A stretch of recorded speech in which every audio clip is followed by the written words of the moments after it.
Ang tagal nun bago na resolve. So, Attorney Ganchon, saan dapat mag-file? As Senior State Counsel, dapat nag-uusap kayo ng PNP, saan dapat mag-file ng case ito?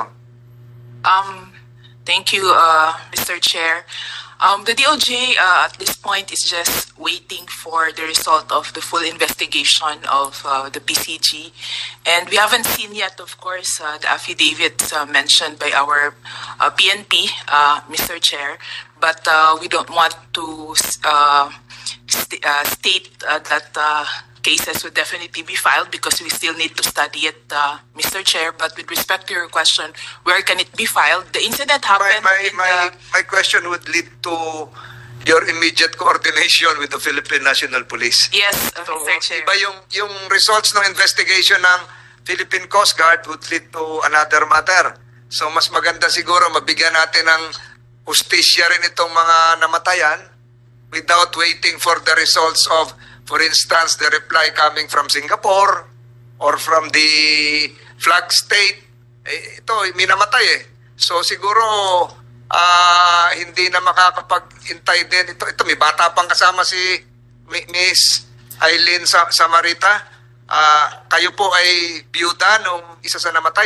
Pwede nyo alisin yung inyong face mask. Kayo po ay biyuda nung isang namatay. Nakuna na kayo ng sinumpaang salaysay ng kapulisan.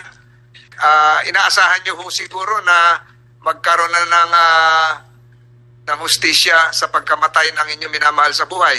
Ang kapitan. Anak niyo po yan? So siguro ma'am, mag-usap kayo ng kapulisan. Ilang upuan lang ang pagitan ninyo. Huwag na natin hintayin yung ilang provisions ng international law na pabuksan dito. Mas maganda siguro. We assert jurisdiction, yung criminal jurisdiction ng coastal state. At ito, Pangasinan na ito.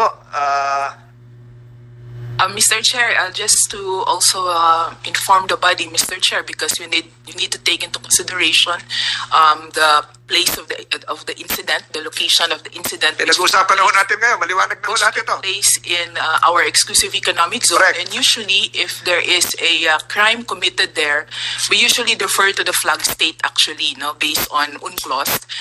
The taking of criminal actions, we usually defer to the flag state as expressly provided in UNCLOS in case of collision of the Article 27. Not 27, Mr. Chair, because Article 27 would be territorial sea, but this is Okay. EEC, no? This, in other words, the waters of the EEC, Mr. Article Chair, 97. are considered as international waters. Yes. So, So international ganito, waters yung lahat na have nakikinig. criminal jurisdiction. Opo, yung actually. lahat ng nakikinig dito ay hindi maintindihan niya. Namatayan tayo ng kababayan natin. Maghihintay pa tayo ng taon po. Baka grade 3 na ito. Itong anak nitong kapitan, hindi pa ho tapos itong kaso. So, ang sinasabi ko po, namatayan tayo ng kababayan sa ating karagatan. Pagkatapos, maghihintay pa tayo ng desisyon ng, alam ko po yung, andito sa akin yung mga sinasabi yung provisions ng UNCLOS, 97, lahat na. So, marami rin violation po doon. Yung mga duty to render assistance, etc., etc. May violation talaga sila. Failure to rescue, at marami pang iba. So, ang sinasabi ko po rito, paano po natin mabibigyan ng hustisya ito, 11 itong survivors? Kaharap nyo rin dito yung mga byuda, yung anak, yung maliit na anak. Ilang taon na po yan, ma'am? 5 years old. O, baka hindi lang grade 3 yan. Pag hinintay natin lahat yung gusto niya mangyari, sundin muna itong provision ng batas ng flag state, Marshall Island. Tatanungin natin mamaya. So, ano po yung mailalapat natin ngayon na hustisya sa mga kalilibing lang nung linggo ba ho nilibing? Nung linggo lang nilibing. So, hintayin natin kung ano yung investigasyon ng ibang bansa muna. Ganun po ba?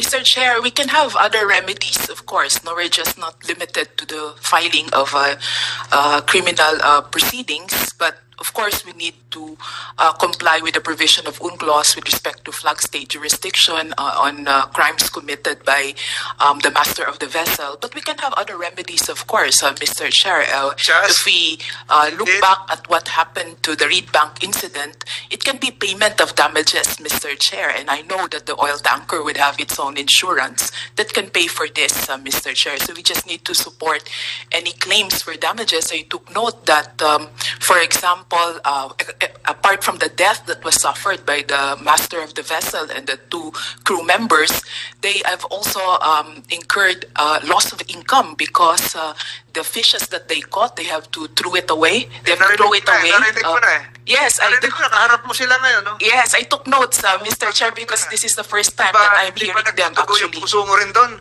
Na Nagdudugo po.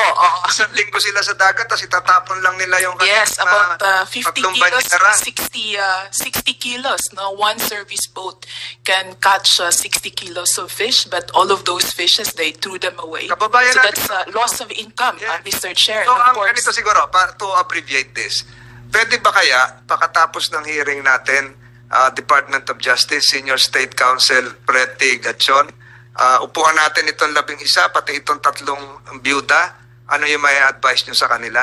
Huwag mo na explain yung international law kasi baka hindi maintindihan na kagad yan sa kanila, namatayan sila, namatayan ang ating kababayan, wala na silang kinikita ngayon, ano ba yung liability ng mga yung foreign vessel na madaling mailalapat na lunas sa kanila.